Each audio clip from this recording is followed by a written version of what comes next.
Philippe doit connaître parfaitement les produits qu'il vend. Ce matin, il observe les lots de semences dans l'usine de conditionnement implantée à Porte-les-Valences. Il est vigilant, car il sait que pour les jardiniers, semer est une phase importante et pleine de promesses. Les amateurs réclament des semences de qualité, ils veulent des graines qui poussent bien. Mais pourquoi autant de précautions? Plutôt clair, pas de problème de récolte, apparemment il n'a pas pris la pluie, bonne odeur justement, il n'y a pas de souci par rapport à ça. Il y a certaines maladies sur certaines espèces qui vont être transmises par la semence, donc ce qu'on appelle des maladies endémiques. Et là par contre, l'intérêt de la sélection variétale est extrêmement important, puisque si on travaille sur une semence qui est naturellement saine, on ne va pas apporter ces maladies.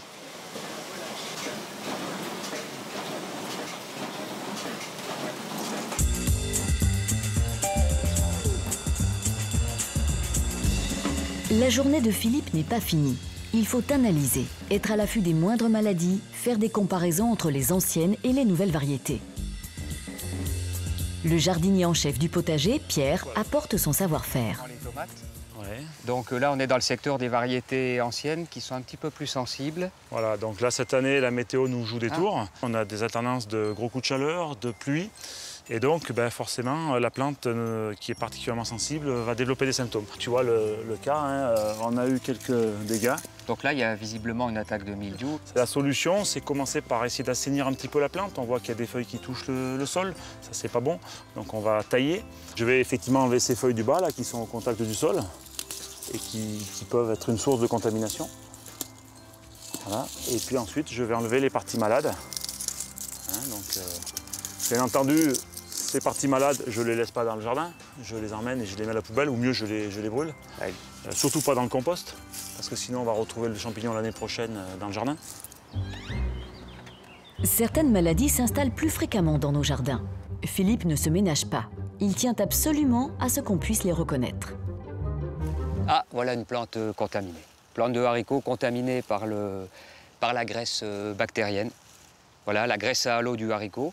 Donc, les symptômes, voilà un petit peu comment ça commence.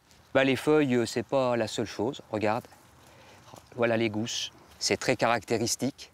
De la graisse, donc des grosses taches huileuses sur la gousse. Et puis ici, on passe un peu au stade final d'une gousse qui est très très contaminée, avec un petit exsudat. C'est la plante qui transpire un petit peu cette matière. Là, on est au stade terminal. La plante est morte, c'est pas consommable. Il faut vite arracher, brûler et puis ressemer ailleurs. Et si possible, une variété résistante à cette maladie. Voilà l'intérêt de la résistance à la maladie. La déception face à ces fléaux encourage la sélection variétale, qui offre parfois des résultats satisfaisants. C'est ici le cas. Un petit bout de nature qu'ils avaient rêvé d'inventer. C'est la première variété de haricots qu'on va pouvoir cultiver sur les balcons. Et pour autant, elle passe très bien aussi en pleine terre. Et elle passe également très bien en pleine terre. C'est une variété quand même qui est résistante aux maladies du haricot, notamment à la graisse. Voilà, donc qui est vraiment une maladie embêtante pour le jardinier amateur. Et là, du coup, là, une variété vraiment rustique.